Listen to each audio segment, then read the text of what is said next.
Hi all, welcome to the Brothers in Business podcast. Today we're going to be talking about successful mindsets.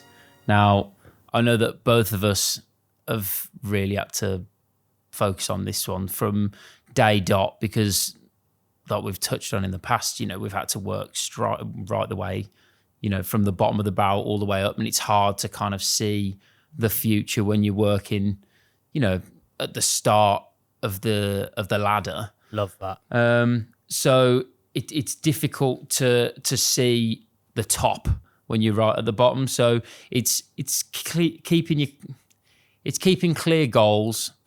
Again, we've discussed it so many times.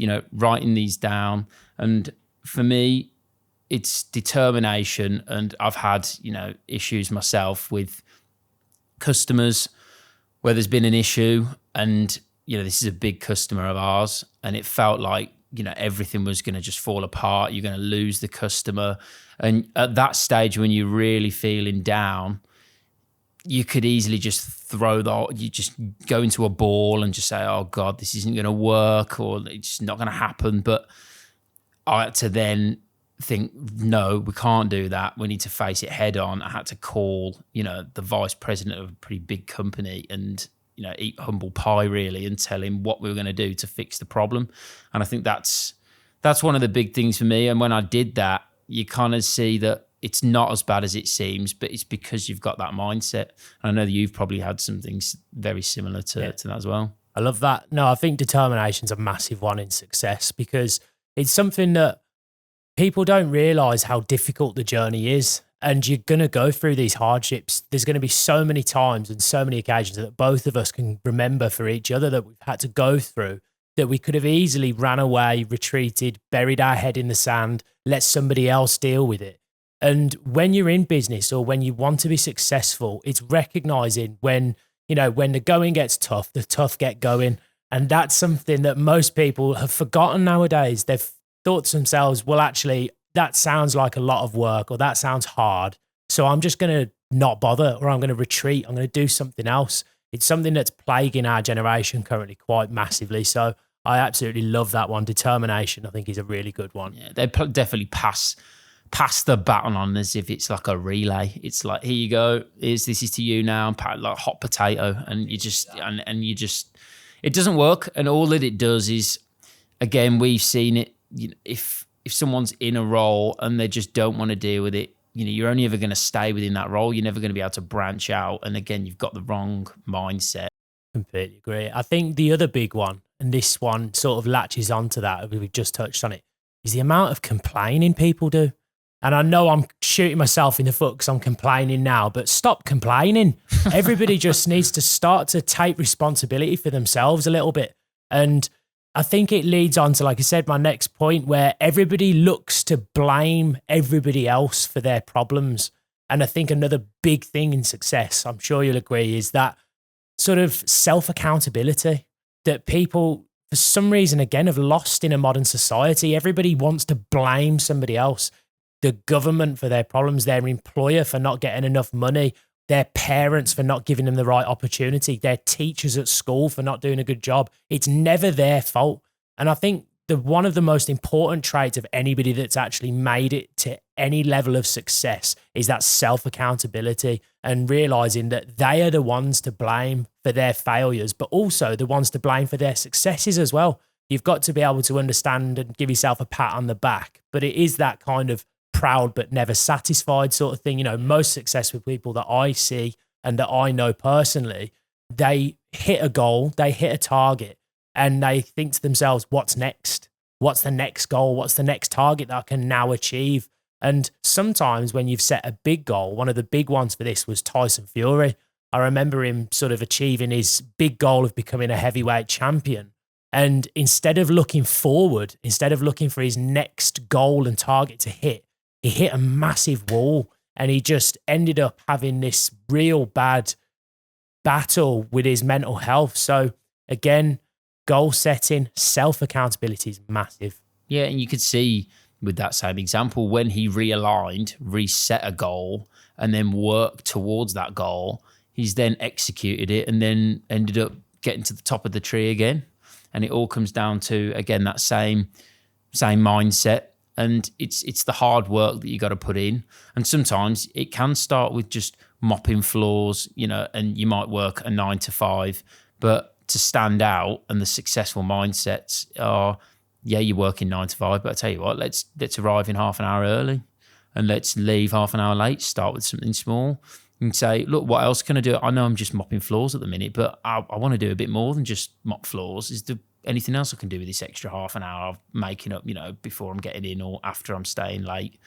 I think it's important. Yeah, I love it. I think sacrifice is kind of where you're touching on there. So another big successful characteristic and trait is sacrifice.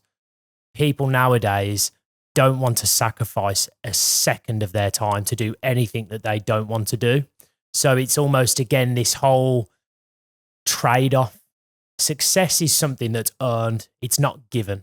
You have to go out there and take it. And it's not something that you are ever going to get by plodding along on sort of passive mode, not really putting much effort in, not really taking any time to work at your profession or your skill, your job, and actually sacrifice something. Success takes sacrifice.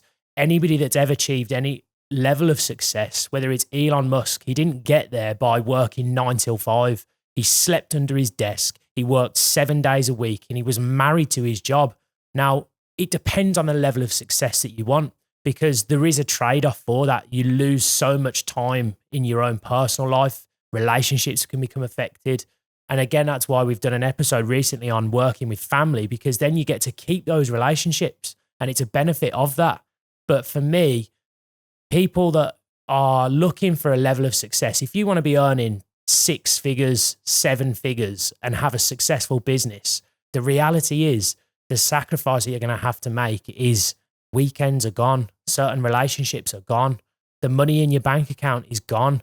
Fancy clothes are gone. Cars are gone for a short period of time. And you've got to have a long-term mindset and understand that the sacrifice in the short term, if it's genuinely what you want, then the short-term sacrifice is worth it for the long-term gain. Yeah, because there's no such thing as anyone who's just woke up one morning, walked into a building and gone, oh, bloody hell, I'm a multimillionaire now. I don't know how that happened. I wish. That could be brilliant, but, it doesn't happen.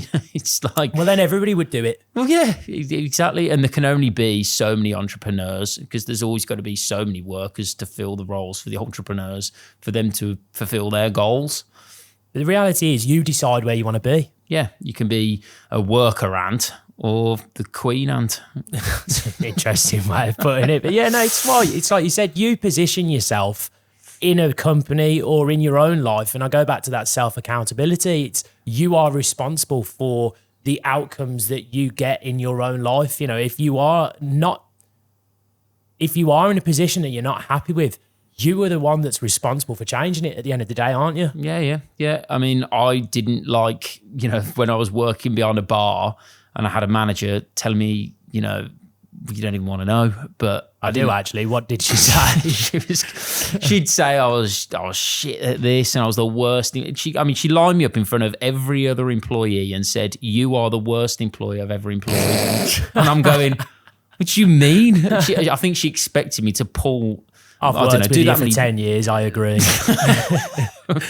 But she wants me to run an entire bar, and then, if anyone's worked behind a bar, it's, the slips come out and you got to fill the slips, fill the people at the bar, and she's put one person on. It's like, it can't be done. But so maybe she needs management courses for herself. How do you best get your payback, not only for yourself, to sort of prove a wrong? Well, I actually did prove her wrong, and I actually went back after, becoming successful in what we're doing, ordered a pint. She wanted to check a note that I gave her to make sure it was real, held it up to the light and said, oh yeah, no, that looks okay. Put it in the till, took it back out, did that 3 times, ripped it a bit, put it back in the till and said, no, I'm not taking the money. And I told her, what are you talking about? And I had to tell her to, politely F off. And that's one way that I literally did tell her to sort of stick it to her, because she just wasn't very good. Well, it's more the success, right? It's more like the path to success that you embarked on afterwards. Like, so I'll toot your horn for you. It's obviously being modest, but you left that job really with somebody telling you that you're an idiot, somebody telling you you're the worst employee that they've ever had. And you've got two choices. You either bury your head in the sand, you mope around, you complain, and you give in to what people tell you. And actually, what you did instead was grow a pair, join a business. Yes, it was something that obviously we were fortunate enough to have our dad's business to actually go into. But you joined a business that allowed you to work your arse off, become the best employee within that business and not the worst, and actually put the time and effort in to do that, and the sacrifice, the hard work, the determination. And you didn't just bury your head in the sand. And again, everybody's become so soft.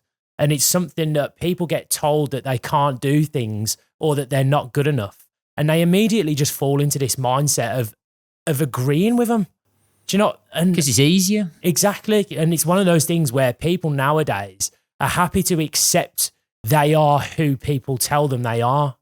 And I just find that insane. You are who you say you are. Like, at the end of the day, you are in control of your own future. You're in control of yourself. Nobody else is. Somebody tells me I'm not good enough, I laugh in their face and prove them otherwise, because there's nobody that's going to sit there and tell me that I'm not good enough, because I know that I am through the work that I put in daily on a daily basis, because that can't be faked. It can't be lied.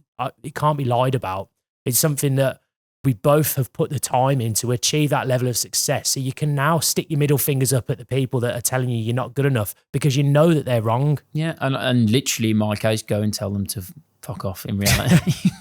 And I love that you did that. Oh no, I actually did. I know, yeah, but no, I mean, joking aside, but it comes from, like you say, the successful mindset and making sure that, you know, that's not what I wanted to do. I didn't want to just work behind a bar and be told that I'm an idiot by some manager that doesn't really have a clue and lives in a terrible house and just hasn't really got much going for her. And, you know, from that then works as a benefit to a mindset switch that goes, no, you know what? Actually, no, I don't want to take this anymore. Well, it's another, like you said, successful trait is that unwillingness to accept failure. You're not willing to accept what people are telling you.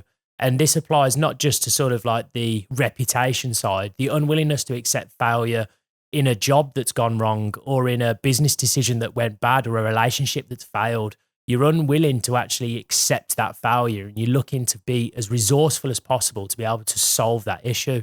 And again, touching on it there is resourcefulness. Another big trait of people that have a successful mindset is that resourcefulness. They'll find a way. They don't take no for an answer. You know, they'll always look for a route to get something done. Whereas most people, again, I hate to sort of generalize people now, but this is why we're doing this podcast. It's to talk about these things that people aren't doing, and actually sort of reroute them and sort of restructure their mindset to actually go, is that me? Am I doing those things? Because if you are, you will never be successful, because if you aren't resourceful, if you're not determined, if you're not sort of confident in your conviction, you're not going to get there. You know, we're on that journey. We are successful now, and we will continue to become more successful because we continue to do more of the things it takes to be a success. Yeah. And just don't, you know, they teach a lot of it, just been victim mentality. And it's like, it just doesn't do anything other than just suppress yourself. You know, you gotta, you know, like a flower, bloom out of it, and just stop seeing things as, you know, problem, like victim mentality. It drives me mad. I hate it. I think everybody's starting to switch now, though. The one thing that I am starting to see is a bit of a saving grace. Yeah, you Gen Zs that are coming up, and the people that are starting to, you know, 10, 11, 12, even sort of teenagers now, we're starting to see such a mindset switch. And I don't know who's responsible or what's responsible, but what I'm seeing, I love it. It's so nice and refreshing now to see young people that are really interested in starting business, that are looking for success, and that are actively doing something about their future well ahead of time, rather than leaving school and then joining a university just for the sake of it being the done thing, spending $100,000 on a course that they'll never use in their life, and digging that hole deeper. You know, it's something that a lot of Gen Z and younger are starting to actually get into business. So again, sort of, I think a really important one that everybody that's successful sort of does, that I recognize, and we've talked about it again before, because you'll see a lot of recurring themes, is having those goals. Set 1 year goals, 3 year goals, 5 year goals, and actually be crystal clear in what they are, because otherwise you're just sort of floating in the wind. You don't really know where you're going. And you have to be specific about what you want, but also why you want it as well. Yeah. And I think getting the right, I mean, touched on universities, getting the right education. And, you know, neither of us went to university. And I think if we did, we would be in a completely different place and it wouldn't be as good as where we are now. Debt. It's a lot of debt. It doesn't work. Well, it didn't work for us. I don't believe it really works. Getting an education through listening to successful people as opposed to someone on, you know, a 35, 40 grand salary who's actually not successful themselves. Yeah, no, I agree. And I think I'd say the final one for me that I think that successful people have is they understand value. And what I mean by that is value is something that we all offer to people. And the more value that we can give to a larger audience of people, the more that we'll see back in return. So it's about understanding if you can solve a problem for people, if you can solve a big enough problem. Let's look at some of the examples, whether it was PayPal. A lot of people don't know this. Elon Musk was one of the co-founders of PayPal. And before PayPal came about, people would have to queue up in banks. They would spend hours waiting for them to deposit money. If they needed to make a payment, they would have to write a check, which might take 3 days to clear. Transferring money between accounts would take days. And he spotted a problem that this could be done more efficiently. It could be done better. And he realized that with an online service that could take place instantly, this switch between money would help so many people. In fact, the precise number of people that it would help is literally every human on planet Earth would benefit from this system.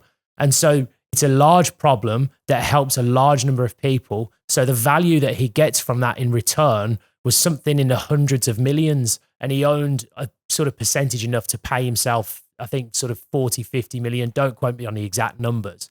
But because he's gone through that sort of, you know, spotting a problem, creating value for people, he's generated that money back in return. And that's something that successful people are incredible at doing, spotting opportunity, creating value for people, and understanding that the only way they'll ever make a success of anything in their own life is by offering as much value as they possibly can to other people. Yeah.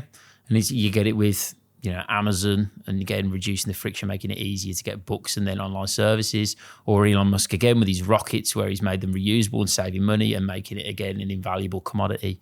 It is, like you've said, value. And the more you can add, and that's again personally as well. So if you can have a mindset which you want to improve yourself, to increase your value, that's the most important thing.